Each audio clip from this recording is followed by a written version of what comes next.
The Olentangy River is a 97-mile-long river that flows through Columbus, Ohio. The headwaters of the river are located in Crawford and Richland County. The river is home to over 188 bird species, 14 mussel species, and 16 fish species. Ohio State students and faculty view this river often as they enter and exit the campus on the Lane Avenue Bridge, which is built over the river. For this project, we are discussing the restoration of the Olentangy River after the removal of the low-head Fifth Avenue Dam.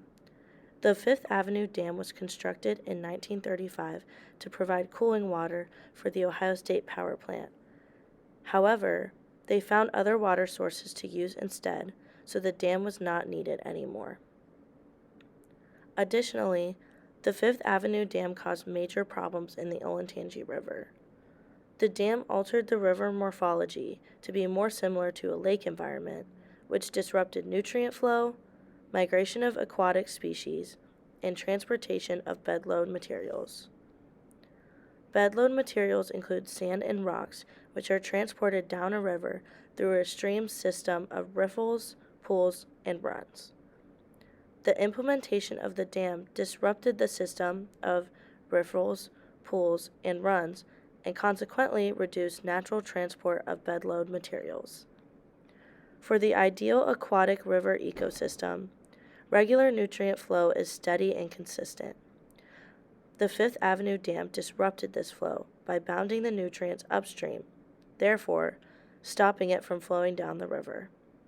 Additionally, agricultural and urban runoff would get impounded above the dam and result in flooding, sewer overload, stream bank erosion, and pollution in the river.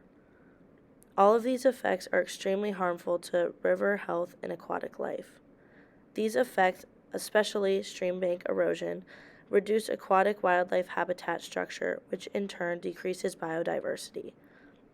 Prior to dam removal, EPA water quality assessments of the biological, physical, and chemical state of the river was classified as non-attaining for a warm water habitat, meaning that the river was not safe for people to swim in. The Olentangy River contains many important social and philosophical aspects. Due to human intervention, the city of Columbus is now an extremely urban area. Metro parks and this river are important to maintaining natural aspects and experiences for kids and adults. It is also a great getaway for students on campus who are stressed out with activities and schoolwork. The Olentangy River has a 17.5-mile-long trail that spans from Worthington to downtown Columbus. People can run, walk, and bike along this path with a beautiful view of the river. The river also has a water trail that people can canoe on, and it is a great place for fishing. The river also holds cultural value as it was named by a legislative act in 1833 to restore Native American names to state rivers. The name Olentangy means River of Red-Faced Paint.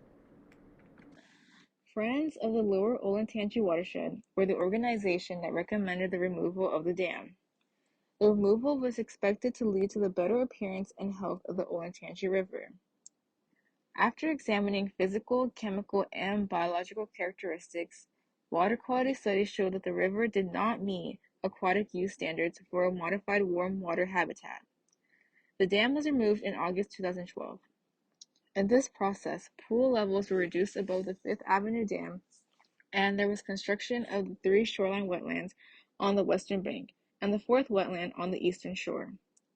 7 riffles were built near the center of the channel, and 21 scour pools to connect stormwater outfalls to the lower elevated river.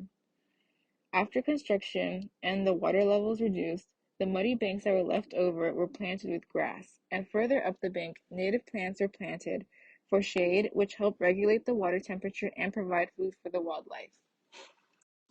Many of the concepts discussed in this course were reflected in this restoration program. One of them is erosion, where there were issues with stream bank erosion caused by runoff. And, although not a main part of this project, the invasive species honeysuckle was being monitored and controlled for 5 years after construction. The topic of reference information is shown because target conditions and restoration goals are placed. Adaptive management is shown through the plans for restoration, such as plans for tackling the honeysuckle and how to help the wildlife. The topic of logic models is reflected through this one quote that I found through their website for the Olentangy River restoration, which goes, "Although no one knows exactly how the river will look like at the completion of the project, the City of Columbus contractor in charge of the design of the dam removal and ecological restoration of the Olentangy River created a rendering showing a predicted appearance of the river over time. These projected views are available on the City of Columbus Department of Public Utilities website. The views show the predicted appearance of the river shorelines as planting mature and increase the function of the floodplain over time." And this quote also shows how long-term assessment was implemented in this project. The long-term goals of the restoration project are designed to be met approximately 20 years after restoration begins. Along the 1.6 miles of restored river, all monitoring sites will attain scores meeting the excellent warm water habitat threshold set by the Ohio Environmental Protection Agency, or OEPA. The excellent warm water habitat classification requires measures of fish health known as the Index of Biotic Integrity, the IBI, and the Invertebrate Community Index, the ICI, as well as a more general index, the Qualitative Habitat Evaluation Index, or QHEI.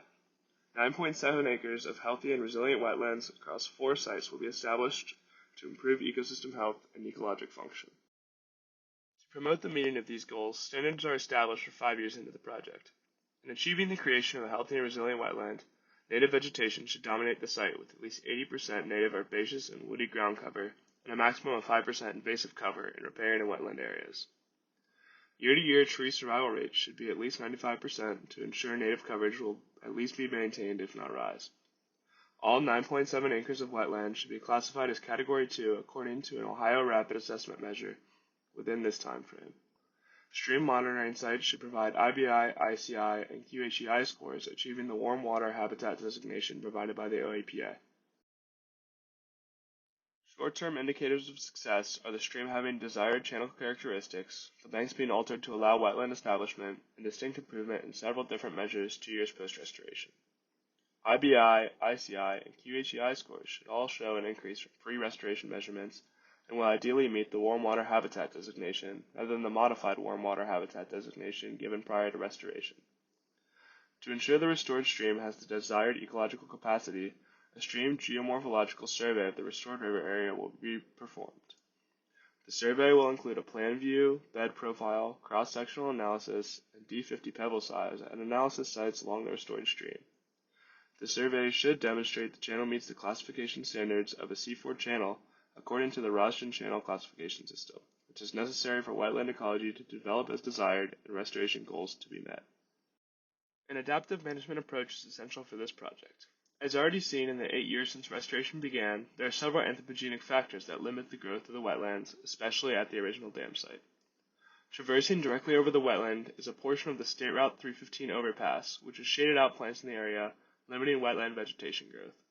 Additionally, a spillover weir in one of the wetlands failed in 2018, which caused the wetland to drain and reduce its size further, though the area is expected to recover from this disturbance.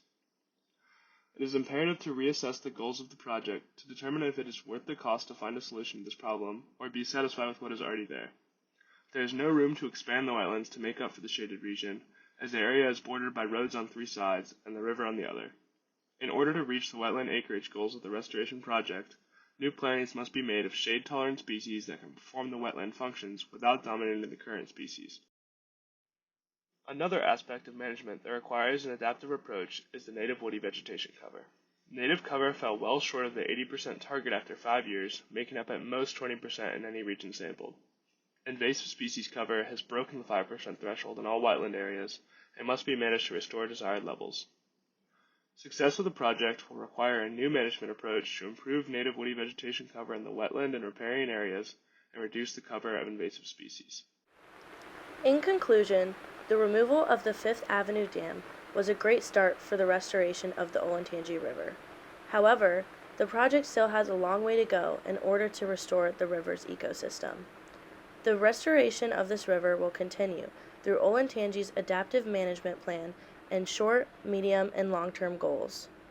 The Ohio Environmental Protection Agency is hoping to return the river's health in order to support its plant life, aquatic wildlife, and the city of Columbus.